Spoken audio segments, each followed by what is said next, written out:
They said she was cursed, a mute girl sold at a loyalist confiscation auction who couldn't speak her own name or hear the preacher's sermons. But when the Continental Blacksmith brought her home to his Pennsylvania forge, he discovered she could hear things no one else could. The whisper of lightning before storms gathered. The labored breath of dying cattle. The silent weight of war, guilt buried deep in a veteran's chest. What began as an act of mercy would reveal that some souls don't listen with their ears, they listen with their hearts. Before we dive in, let us know where you're watching from. And if you enjoy this story of Revolutionary War romance, don't forget to subscribe. Pennsylvania Territory, Autumn 1783.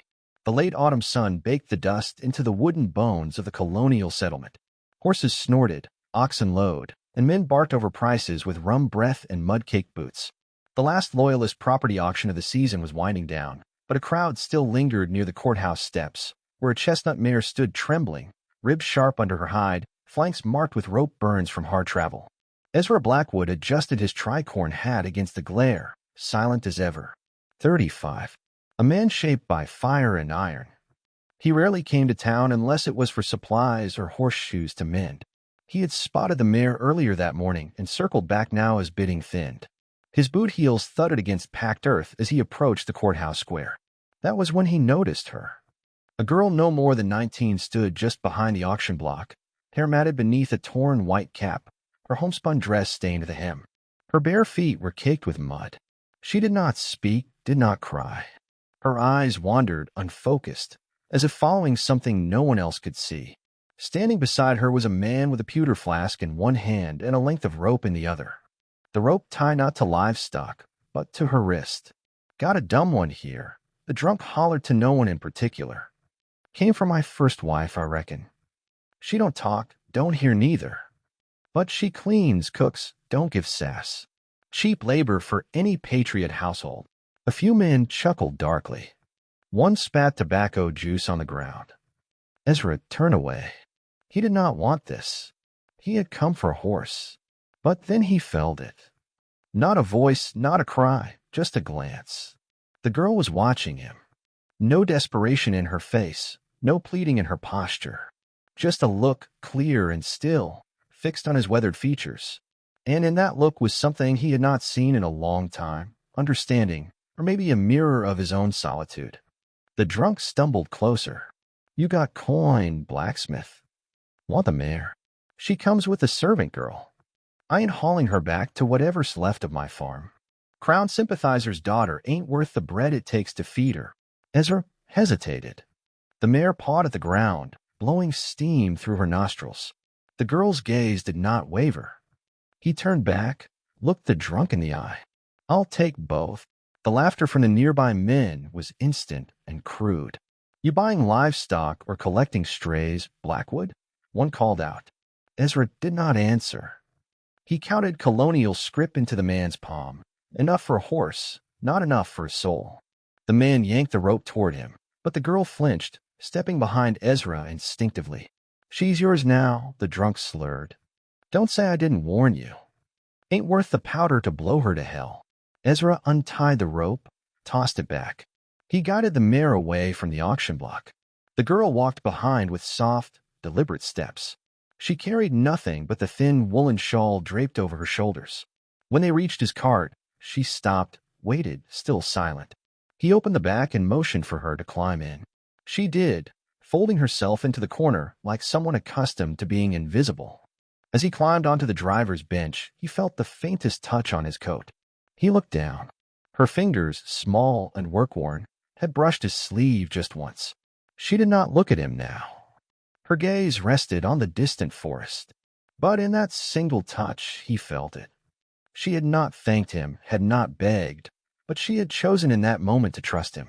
Ezra Blackwood, who spoke more with hammers than men, who lived alone on 20 acres of Pennsylvania clay, with his forge for company and scars he never named. And now a girl who could not hear, a girl who might understand more than anyone had ever guessed. He snapped the reins. The cart creaked forward, wheels grinding over the rutted colonial road. Behind him, the girl sat wrapped in her shawl, face turned toward the autumn wind. She never looked back. Neither did he. The cart rolled through dusk and dust, winding between stone walls and scattered farmsteads until the fields widened and the sky opened into Pennsylvania wilderness. Ezra's homestead wasn't much to admire, just a log cabin with a stone chimney, his smithy with its great bellows, and a small barn where he kept his few animals under the colonial sky. But it was quiet, clean, and for a man like him, it had always been sufficient. Until now. He helped the girl down from the cart, uncertain if she would bolt or freeze, but she stepped lightly to the ground. Her eyes swept the land, not frightened, just watchful, as if cataloging everything without seeking permission.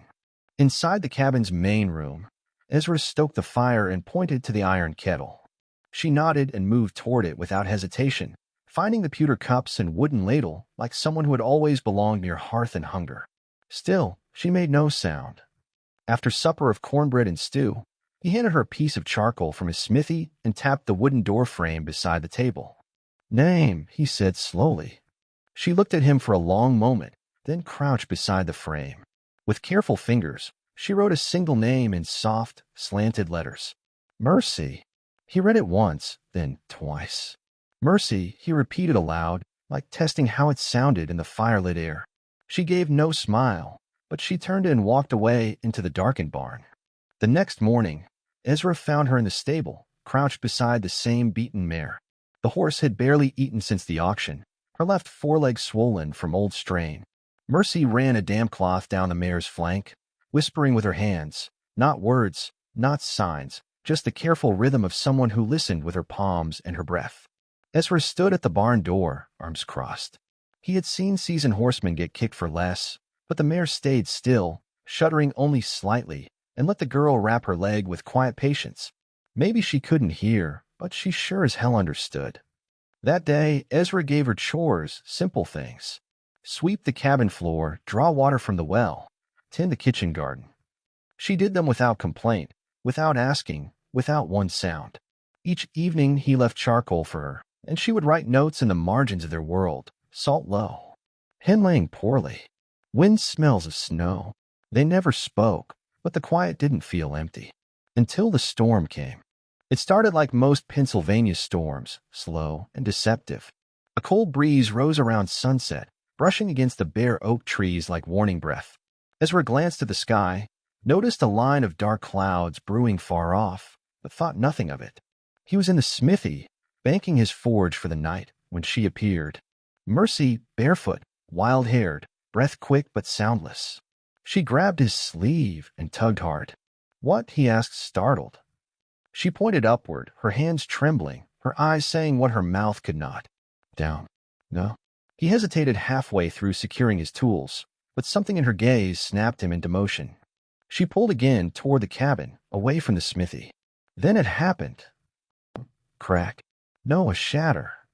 The world split in two as lightning dropped from the heavens, striking the great elm that loomed just behind the forge. The blast shook the earth beneath them. Sparks flew. The tree burst into flame and collapsed with a groan that sounded like the sky weeping. Ezra stumbled back. His chickens squawked in terror. Smoke curled into the darkening sky. He looked at her. Mercy stood frozen just outside the cabin door, her face lit by the flickering fire, eyes steady, chest rising fast. She had known, not guessed, not sensed after the wind changed. She had known before thunder, before the air shifted. Ezra walked toward her slowly, still half in shock. "How did you?" But she only looked at him. Silent. Certain. That night, after the fire was doused and his tools salvaged, he sat beside her at the wooden table. No charcoal this time, no words, just a man with his hands on rough oak and a girl who could not speak. And yet somehow she had heard something no one else could. Not thunder, not wind, but the warning inside the world itself. Ezra realized for the first time in years he wasn't alone. He looked at her hands folded in her lap. "Mercy," he said again. She lifted her eyes to meet his. Silence answered. And it was enough. Since the storm, Ezra had started to pay more attention, not with suspicion, but with the quiet curiosity of a man who had lived too long in solitude and now found himself observing something he could not explain and maybe did not want to. Mercy never spoke. She never signed, never wrote much more than necessity demanded. She had no books, no formal learning, no words. And yet there were days when it seemed she understood more than anyone he had ever known. One morning when his milk cow stood alone in the pasture, refusing to graze, Ezra chalked it up to the cold. He made a note to watch her. But Mercy moved without hesitation. She brought fresh straw to the birthing pen, drew water with mint leaves from the well, and stood beside the cow, stroking her belly in slow, measured circles. By sunset, the cow was calving. She had known. Somehow she had known. Ezra said nothing, but he watched her. That night he could not sleep. The next day, he returned from town with tension in his shoulders, the weight of old burdens heavy on his back. The Continental Sergeant had spoken in half-truths and warnings about militia service, about men who had not yet proved their loyalty to the cause. Whispers that his family had once traded with Crown sympathizers. Bloodshed, divided loyalties, guilt. None of it was new, but it never stopped stinging. He did not speak a word of it to Mercy, but when he sat on the front step, staring out into the falling dusk, she came and stood beside him. She did not speak. She simply placed her hand on his shoulder, light as a feather, steady as stone. After a long moment, Ezra muttered, "How did you know that I carry shame about this land? Shame about choosing sides when good men died on both." Mercy's dark eyes searched his. Then slowly she lifted her hand and placed it on his chest, right over his heart. After that, she turned and walked toward the small cemetery plot where his parents rested beneath the Pennsylvania sky. She had never read their stones, never asked questions, and yet she knew. At night, Ezra tossed in his rope bed, sweating through dreams of musket fire and blood-soaked fields. His father's voice came through the smoke, rough, proud, trembling. "I gave you the land, Ezra, and I gave you the ghosts that walk it." Ezra woke with a start, his breath loud in the stillness, and then he saw her. Mercy sat in a chair by the hearth. She had lit a single candle.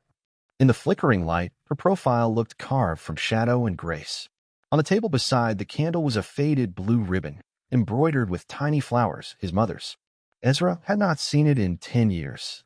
It had been locked away in his father's old chest. He sat up. "How?" Mercy didn't look at him. She rose without a sound and walked to the door. She didn't need to explain. She had heard something no one else could. Not words, not memories, but pain, grief, the silent weight of guilt pressed between ribs.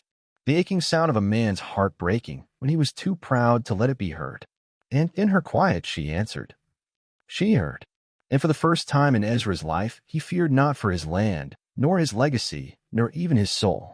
He feared losing the one person who knew what he felt before he ever said a word. But then came the whispers. The first whisper came from the minister's wife. "She stares too long at the livestock," she said, mending shirts under her porch, voice low but sharp as wire. "Like she knows which ones will sicken next." By the end of the week, it was the cooper's son who added kindling to the fire. "She touched our pig," he told a circle of curious ears. And 2 days later, it farrowed early. That ain't natural. No one had ever heard Mercy speak, and the fewer words she gave, the more the settlement seemed eager to fill the silence for her with fear. At the general store, a woman pulled her child behind her when Mercy walked by, even though she only came to fetch salt. At the church steps, someone spat near her feet. Most days, she kept her head down. She never flinched. But Ezra saw the way her fingers curled tighter around the basket in her arms, and how her footsteps became quieter, as if trying to disappear from ground that refused to forget. He did not speak of it to her, and she never asked why the world could not abide quiet kindness. But one afternoon, when the blacksmith's apprentice came down with a burning fever, red-faced and convulsing in his sleep, it was not the village physician who came. It was Mercy. She moved softly into the workshop where the boy lay. She did not ask permission. She merely knelt beside his pallet, placed a hand on his chest, then his forehead, and closed her eyes. When she opened them again, she walked outside, gathered 3 types of herbs from Ezra's drying shed, lavender, feverfew, and willow bark, and returned with hot water. The boy drank the steeped leaves in silence. By sunrise, he was sitting up, asking for bread. His mother wept, clutching Mercy's hand with trembling gratitude. But the next day, she could be heard whispering at the well. She never asked what ailed him. How did she know? How did she know? The fear was no longer quiet. 3 days later, they came with torches, not lit, but carried like promises. 8 men and women, boots kicking up dust, stood at the gate of Ezra's homestead. The eldest among them, Samuel Hewitt, a man whose own son had died of fever the previous winter, stepped forward. "We want her gone," he said. "That girl hears things she ought not." Ezra stood in the smithy doorway, arms folded across his chest. He had not shaved in days, and his face was hard as the iron he worked. "She's mute," he said. "That ain't the same as deaf," Hewitt snapped. "She sees what's coming before the sky even shifts. She talks to animals like they understand her tongue. My best heifer sickened last week, and she was the only one who'd been near it." "You think that's coincidence?" "I think you're afraid," Ezra replied quietly. A murmur rippled through the crowd. Inside the cabin, Mercy stood behind the oiled paper window. She had heard the gravel shift under their boots. She had seen their faces twisted, not with hatred, but something worse. Certainty. She moved toward the door, but Ezra held up a hand without looking back. He stepped forward, boots sinking slightly in the muddy yard, and faced them squarely. "She saved a child's life. Maybe she gave him the fever in the first place." A woman spat. Ezra didn't raise his voice. He didn't have to. "She is the only person I know who truly listens," he said. "Not with ears, but with her hands, with her breath, with her whole soul." The crowd stilled. "I have lived 35 years," he continued, voice low but unshaking. "And I can count on one hand the number of people who truly heard me. Not just my words, but my silences, my regrets, my grief.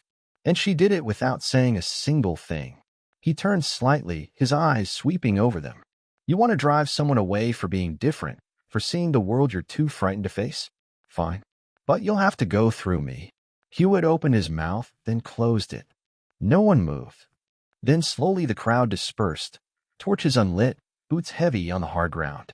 That night, the homestead was silent except for the wind. Inside, Mercy placed a pot of warm cider by the fire, then moved beside Ezra at the table. She did not write, did not even look at him. But after a moment, she reached out and rested her fingers on his hand. It was not gratitude, it was recognition.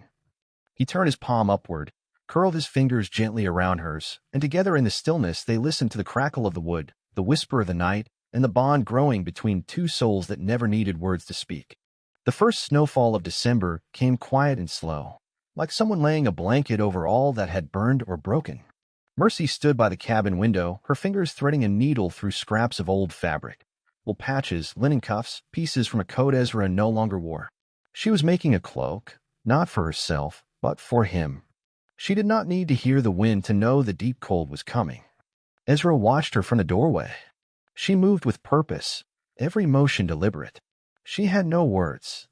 But in the weeks since the townspeople had turned away, and he had chosen to keep her there, his world had found rhythm again. She ground corn every morning before the sky turned gray. She lined the chicken coop with fresh straw. She tended his forge fire with gestures no apprentice had ever thought to try. He had never seen flames respond that way to someone. She would stand still just long enough for the cold to settle, then she'd raise a single hand, slow and open, and wait. And somehow the fire always obeyed. The silence around the homestead no longer felt like loneliness. It felt like listening. One late afternoon, Ezra rode out toward the ridge, checking his boundary stones before the storm they both knew was coming. The light had just begun to dim when his horse startled, a loose stone maybe, or a scent on the wind, and reared. He was thrown hard, landing shoulder first on frozen earth. The breath rushed from his chest. For a moment he could feel nothing but the throbbing pulse of pain where his arm struck a jutting root. He staggered to his feet, bleeding from the elbow. The sky was deepening fast. He wrapped his neckerchief around the wound and tried to walk, but each step sent sharp pain through his ribs. When he stumbled into the yard, the last light had faded. Mercy burst from the cabin before he could call out.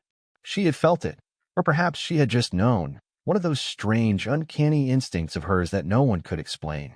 She helped him inside, sat him down by the hearth, and peeled the cloth from his wound with gentle fingers. Her brow furrowed as she worked. She brought water, cleaned a gash, and pressed a poultice of yarrow and pine pitch against it. He watched her. "You always know," he whispered. She met his eyes. Then, without warning, she lifted his hand to her face and pressed her lips, soft, warm, against the edge of the wound. Ezra went still. The fire crackled, and the room seemed to hold its breath. Mercy did not speak. She did not smile, but something passed between them, like a door opening in the quiet. Later, as the storm rolled in and snow dusted the window panes, Ezra sat across from her at the table. He had taken a piece of bark paper from his writing box and written slowly, carefully, each letter shaped with meaning that could not be spoken aloud. He turned it to face her. "I want to hear your heart, if you'll let me listen with mine." She looked at the words for a long time. Then her fingers reached out and touched them one by one, as if to feel the truth inside the ink. When she finally raised her eyes, they were wet, but not from sorrow. She reached across the table and touched his chest. Just once, just enough. And then, for the first time since she had entered his life, she smiled. Not a polite smile, not one of fear or gratitude, but a smile like sunrise, like something breaking free after being held too long. Outside the wind howled, but inside that cabin a silence deeper than words had found its voice, and it was warm, and it was real. The days softened. Winter still gripped the ridges, but between storms life returned slowly. So did something else, something quiet and steady between Ezra and Mercy. She taught him simple signs: water, fire, thank you. Her fingers moved like branches in winter wind, and though he fumbled, she never laughed, only touched his hands, guiding them until he understood. He taught her to work the bellows. She had never handled forge tools before. The first time she clung to the handle, knuckles white, but he stood behind her, speaking low though she could not hear. She moved with the rhythm anyway, sensing it through her bones. They expanded the cabin, adding a small room with its own hearth. There they shared meals and silence by the fire. They did not need words. Their glances said more than language could. He noticed things. She smiled when snow geese flew overhead. She flinched at sudden pops from green wood. She always knew a storm before it came. One night, he spelled a sentence in careful signs. "You make this place whole." She stared, then touched her fingers to his lips. Not a kiss, just a thank you. A way of saying I hear you too. Then came another storm. Ezra had fallen asleep by the fire after shoeing horses all day. The sky had been clear. No warning. The candle burned low. He woke to her hand on his shoulder. "Mercy." She pulled his coat and pointed toward the barn. Outside, the wind had shifted. Clouds raced past the moon. The air felt wrong, electric. In the barn, his horse thrashed nervously. Mercy moved among the animals like wind itself, touching each flank, calm and certain. A loud creak overhead. Ezra looked up. A beam sagged. "We need to move them," he shouted. But she was already leading his mare out, signing quickly, "Roof fall now." Together they moved the animals to the shelter near the cabin. Sleet struck the roof like grape shot. Just as the last chicken cleared the doorway, the north beam gave way. The roof collapsed where they had just stood. Ezra turned. Mercy stood watching the barn fold inward, hair soaked, chest rising. He looked at her, truly looked. She was still connected, a part of the wind and sleet, not separate from it. "How did you know?" he asked. She touched her chest, then pointed to the sky. He understood. She felt it. Later in the cabin, he handed her a blanket and sat beside her. He took her hand and spelled, "You belong to this land." She smiled, then placed his hand on her chest, over her heart. And for the first time, he felt her rhythm, quiet, steady. She did not hear like others. She heard deeper. And Ezra knew in that moment he had finally been heard too. Years passed like seasons. The war ended. The new nation found its footing. And the Blackwood household grew. There was little Thomas in 1783, then Mary in 1785, and finally baby Ezra in 1788, 3 children who filled the homestead with laughter and gave their parents a legacy that no revolution could touch. Ezra expanded his smithy, taking on apprentices and building a reputation as the finest blacksmith in 3 townships. Mercy became the unofficial healer for the entire region, her gentle manner and skilled touch bringing comfort to anyone who needed it. They never grew wealthy, but they were content, and they were together. On quiet evenings, when the children were abed and the fire burned low in the hearth, Ezra and Mercy would sit together as they had in those early days of their marriage, her head on his shoulder, his arms around her waist. "Do you ever wonder," he asked her once, speaking aloud though he knew she read his lips, "what would have happened if I hadn't found you that day?" She lifted her head to look at him, her hair silver-touched now, but her eyes still the same dark brown that had captured his soul. With careful signs, she replied, God brought me to you the only way possible. I am grateful for every step of the path. And I love you, Mercy Blackwood. More today than yesterday, and not half as much as I will tomorrow. She smiled and signed back. Always and forever. They were buried side by side in the churchyard, their weathered headstone bearing a simple inscription, together in life, together in death, together in love everlasting. Their children and grandchildren still told the story of how they met, how love bloomed in the midst of revolution, how two broken people found wholeness in each other's arms. And in the retelling, the story became legend, a reminder that even in the darkest times, love finds a way to bloom, to survive, to conquer all. If this story stirred your soul, if it reminded you that even in the birth pangs of our nation, love could bloom like winter roses after the first thaw, then you found your home.